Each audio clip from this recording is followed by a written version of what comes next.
Haleluya, puji Tuhan, Tuhan Yesus memberkati saya dan saudara. Dimanapun saudara berada, saya percaya saudara dalam keadaan sehat, saudara diberkati Tuhan. Dan hari ini izinkan saya untuk menyampaikan kebenaran firman Tuhan untuk kita semua. Saya mengambil satu ayat firman Tuhan di dalam Mazmur pasalnya yang ke-27 ayatnya yang keempat. Hari ini saya akan bicara satu topik khotbah dengan tema mengapa kita harus beribadah. Sekali lagi, mengapa kita harus beribadah. Mazmur 27 ayatnya yang keempat, firman Tuhan di sana berkata, "Satu hal telah kuminta kepada Tuhan, itulah yang kuingini, diam di rumah Tuhan seumur hidupku, menyaksikan kemurahan Tuhan dan menikmati bait-Nya." Haleluya, puji Tuhan untuk firman Tuhan. Saudaraku, sebagai seorang raja, sebetulnya Raja Daud bisa meminta apa saja. Dan pasti dia sebagai seorang raja tentu dia meminta nyawa daripada musuh-musuhnya. Dia meminta kemenangan, kejayaan, supaya dia tetap bertakhta, supaya dia tetap berjaya untuk selama-lamanya. Rumah tangganya terus diberkati, hartanya makin banyak, hartanya melimpah luar biasa. Tapi saudara tahu dalam ayat yang Mazmur 27 ayat 4 yang di sana dikatakan, "Satu hal telah kuminta kepada Tuhan, itulah yang kuingini, di mana diam di dalam rumah Tuhan seumur hidupku." Oh, doa seorang raja yang sangat luar biasa. Jadi bukan nyawa dari musuh-musuhnya, bukan ketenaran, popularitas, kejayaan, kemakmuran yang ia minta. Tetapi justru yang ia minta adalah permintaan yang tidak lazim, saudaraku. Yang biasanya dilakukan apalagi sekelas raja.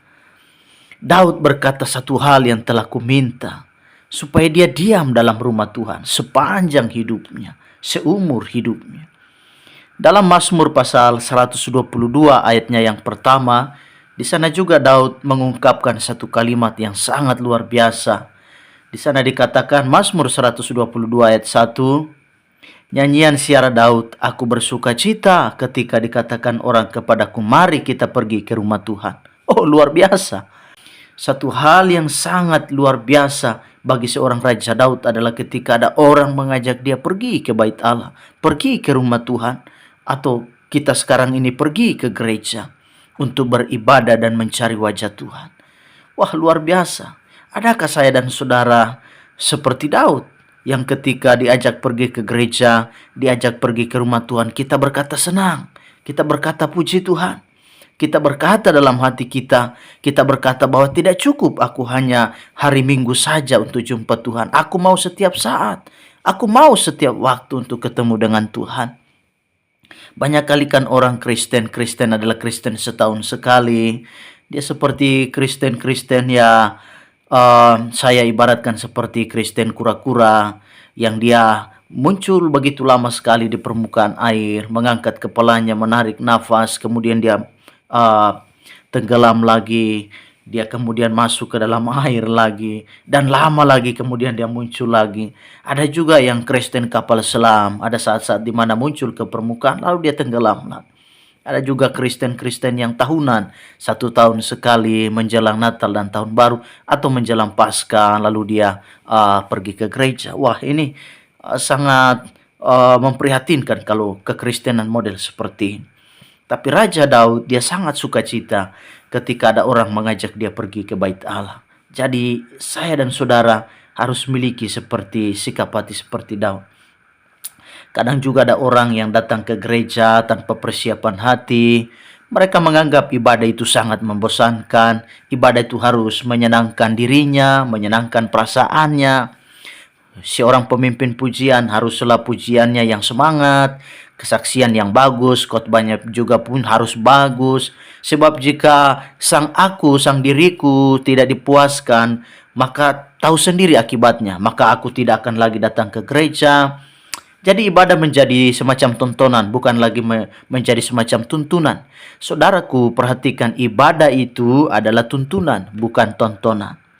Jadi kalau saudara mau menonton, harusnya saudara nonton TV, ya nonton film-film, itu baru tontonan. Tapi kalau ibadah itu adalah di mana Tuhan menuntun saya dan saudara, membawa kita pada kelegaan. Firman-Nya berkata, marilah kepada aku semua yang letih lesu dan berbeban berat, aku akan memberikan kelegaan dan sentosa kepadamu. Di gereja kadang juga ada yang ngobrol, cerita, ada juga yang bahkan tidur. Kebanyakan saudaraku ada yang tidur. Memangnya tidak ada rumah atau tidak ada kamar di rumahmu sampai terkadang kita tidur di gereja, kita tidur di rumah Tuhan. Ya, ini tentu sangat memprihatinkan. Takutnya sementara kita tidur, takutnya kita kemudian bermimpi dan dengar suara berbisik di telinga kita dan berkata, selamat datang, kini Anda sudah berada di neraka. Wah, dengar kalimat seperti itu kita menjadi takut, saudaraku ya. Kita menjadi kaget dan bangun seketika. Saudara, kenapa? Karena rupanya kita disambut oleh malaikat maut dan alamat kita bukan di sorga tetapi di tempat yang lain. Jadi, marilah kita punya semangat, punya gairah untuk datang ke rumah Tuhan. 1 Timotius 4 ayat 7 sampai 8, di sana dikatakan, tetapi jauhilah tahayul dan dongeng nenek moyang, nenek tua. Latihlah dirimu beribadah. Latihan badani terbatas gunanya, tetapi ibadah itu berguna dalam segala hal, karena mengandung janji baik untuk hidup ini maupun untuk hidup yang akan datang. Puji Tuhan. Olahraga itu betul berguna untuk fisik saya dan saudara. Kita menjadi sehat bugar. Kita juga olahraga itu penting sehingga kita bisa mendapatkan yang namanya kesehatan tubuh kita. Tetapi saudara tahu bahwa olahraga itu hanya berguna untuk di bumi, sedangkan ibadah itu dia berguna bukan hanya di bumi saja, di dunia saja, tapi dunia dan akhirat. Jadi di bumi dan di sorga. Itu pentingnya ibadah, saudaraku. Mari kita lihat manfaat apa sajakah yang kita dapatkan di dalam ibadah. Yang pertama, dalam ibadah kita saling menguatkan satu dengan yang lainnya. Roma 12 ayat 5 di sana dikatakan, demikian juga kita walaupun banyak adalah satu tubuh di dalam Kristus. Tetapi kita masing-masing adalah anggota yang seorang terhadap yang lain. Kita lihat tubuh kita ini, ada tangan, ada kaki, ada mulut, ada telinga. Terlihat memang ada perbedaan, namun perbedaan itu untuk saling melengkapi satu dengan yang lain, bukan menjadi satu pertentangan lalu kita bertengkar. Kita lihat seluruh anggota tubuh ini. Jika jari teriris pisau, kemudian semua akan merasa sakit. Kita melihat bahwa tubuh kita saja ini punya anggota yang berbeda-beda, tapi saling melengkapi dan terlihat indah. Coba bayangkanlah saudaraku kalau misalnya kepala ini semua isinya telinga atau isinya mata. Wah, kita jalan pun di tengah keramaian orang menjadi takut. Karena seluruh kepala kita ini berisikan mata semua, berisikan telinga semua. Wah, manusia apakah gerangan itu? Sehingga orang berkata ini manusia mata karena matanya banyak. Tapi kita lihat luar biasa Allah menciptakan kita. Jadi perumpamaan jemaat tubuh Kristus, kita seperti anggota tubuh. Kita saling melengkapi satu dengan yang lain. Kita lihat misalnya kalau arang itu disatukan, maka dia akan membakar apapun. Jadi ini sangat luar biasa, dia bisa membakar ikan. Tetapi kalau arang itu dipisahkan dari kumpulannya, hanya satu saja yang dibakar, ya tidak bisa berbuat banyak, dia tidak bisa berbuat apa-apa. Ya, tidak bisa untuk memasak nasi, tidak bisa untuk dipakai membakar ikan, karena arangnya hanya satu saja. Tapi kalau dia disatukan dengan kumpulannya, pasti dia akan membakar banyak hal. Jadi ini sangat luar biasa. Orang tidak suka beribadah. Bagi saya orang tersebut adalah bagaikan tentara yang tanpa kesatuan. Orang berkata, saya juga di rumah bisa beribadah, bisa sembahyang, betul. Tetapi bagi saya orang semacam itu tidak datang di dalam persekutuan, tidak datang dengan saudara seiman dalam rumah Tuhan, maka bagi saya orang itu adalah bagaikan seorang pemain sepak bola yang tanpa tim, ya, bagaikan tentara tanpa kesatuan. Jadi ini sangat luar biasa saudaraku, dia bagaikan seorang penjual yang tanpa pembeli, tidak ada yang membeli. Jadi kita melihat bahwa Yesus saja memilih 12 murid. Yesus saja punya tim pelayanan. Yesus punya tim penginjilan, punya tim pelayanan. Dia memakai, apakah Yesus tidak bisa seorang diri? Wah, bisa saja dia seorang diri. Bisa saja Yesus seorang diri, dia memberitakan firman, dia melayani. Tetapi betapa pentingnya Kristus menghargai kesatuan itu. Kristus menghargai tim itu karena dia memilih tim 12 murid itu, Yesus Kristus. Dan kita lihat bahwa ketika Yudas Iskariot keluar dari tim pelayanan, tim penginjilan, apa yang terjadi? Setan merasuk dia.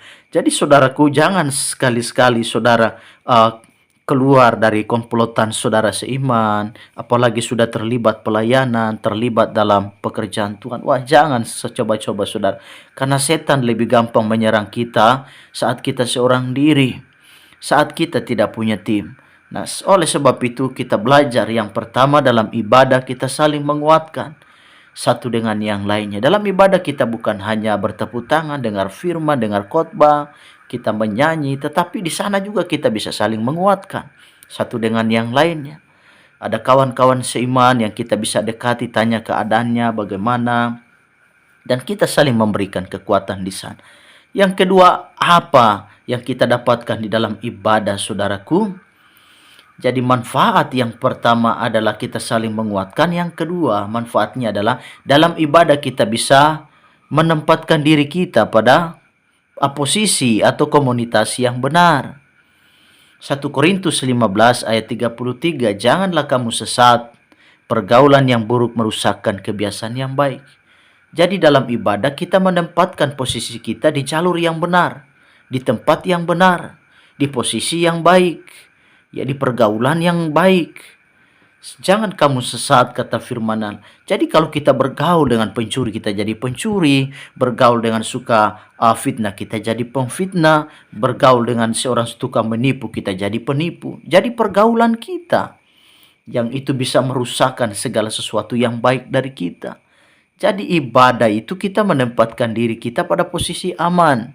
Aman di dalam Tuhan. Karena kenapa? Kita semua terlibat pelayanan.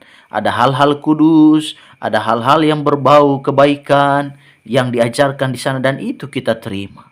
Jadi saudara tahu, ibadah di gereja setidaknya menempatkan kita berada di posisi yang benar, lingkungan yang benar, komunitas yang benar. Ada banyak komunitas, ada banyak lingkungan dan pergaulan yang tentu saya dan saudara lihat. Ada banyak juga komunitas yang tidak benar di luar sana. Ada grup-grup yang tidak benar. Tetapi di gereja lah, di gereja ada kawan-kawan seiman yang bisa menularkan iman yang positif.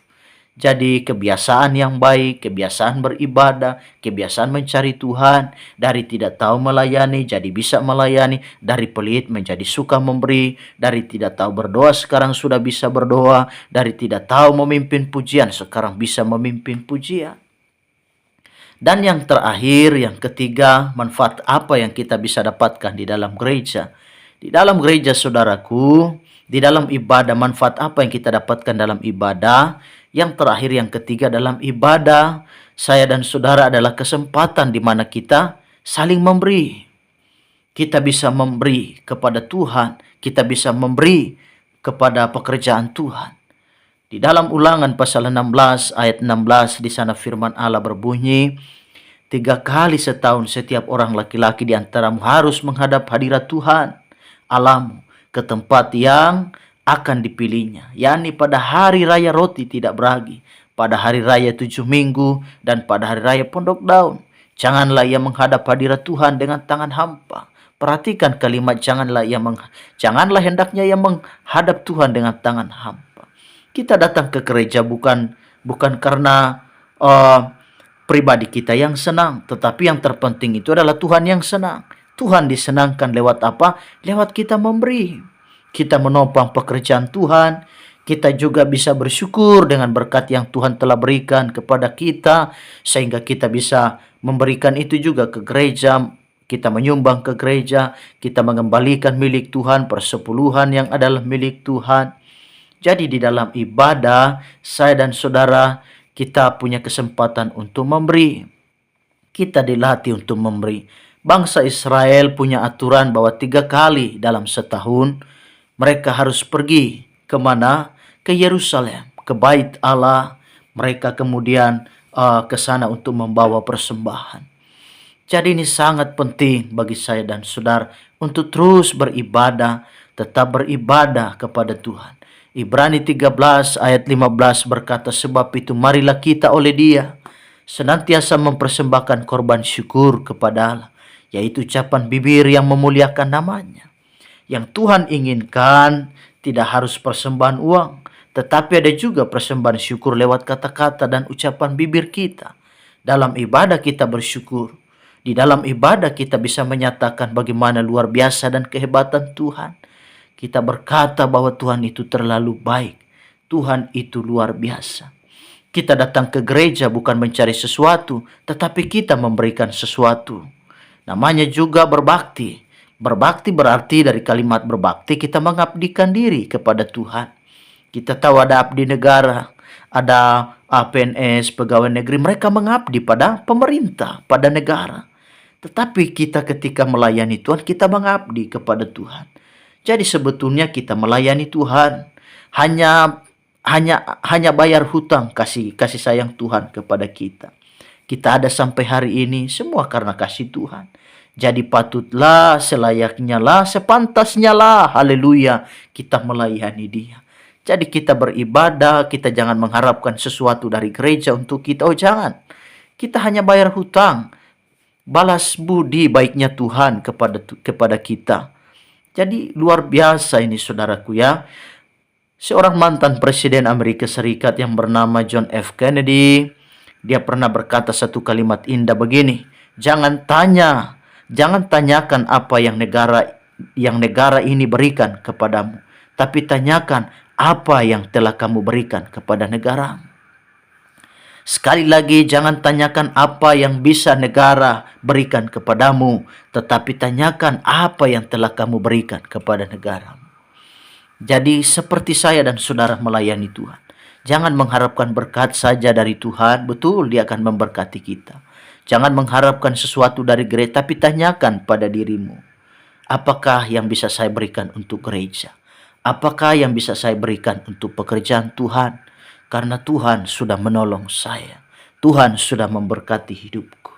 Jadi luar biasa, saudaraku, mengapa kita harus pergi ke gereja, mengapa kita harus beribadah? Yang pertama, dalam ibadah kita saling menguatkan. Yang kedua, dalam ibadah kita menempatkan posisi kita, menempatkan diri kita pada komunitas yang benar. Yang terakhir, dalam ibadah adalah kesempatan di mana kita bisa memberi kepada Tuhan. Tuhan Yesus memberkati dimanapun saudara mendengarkan khotbah ini. Biarlah kiranya menguatkan dan memampukan kita semua. Jadi tetap ibadah, tetap cari Tuhan. Kita belajar seperti Daud. Satu hal telah kuminta, yaitu adalah aku diam di rumah Tuhan sepanjang hidupku, seumur hidupku. Adalah sukacita bagiku ketika ada orang mengajak aku pergi ke rumah Tuhan. Jadi miliki prinsip ini, tetap setia cari Tuhan. Saudara yang mendengarkan khotbah ini, biarlah makin giat cari Tuhan, makin giat beribadah. Tuhan Yesus memberkati. Izinkan saya berdoa untuk saudara. Bapa di sorga, biarlah kiranya kami memiliki hati yang selalu cintakan Tuhan. Kami tetap beribadah, kami rajin mencari Tuhan. Bukan hanya pada hari Minggu tertentu saja, bukan hanya pada hari Minggu saja dan pada hari-hari tertentu yang itu sudah dijadwalkan oleh gereja. Tetapi sepanjang hidup kami mencari Tuhan dan menyenangkan hati Tuhan. Terima kasih Bapa di sorga, taruh roh rajin dalam hidup kami, supaya kami rajin melayani, rajin ibadah. Terima kasih Tuhan, Kau sungguh luar biasa.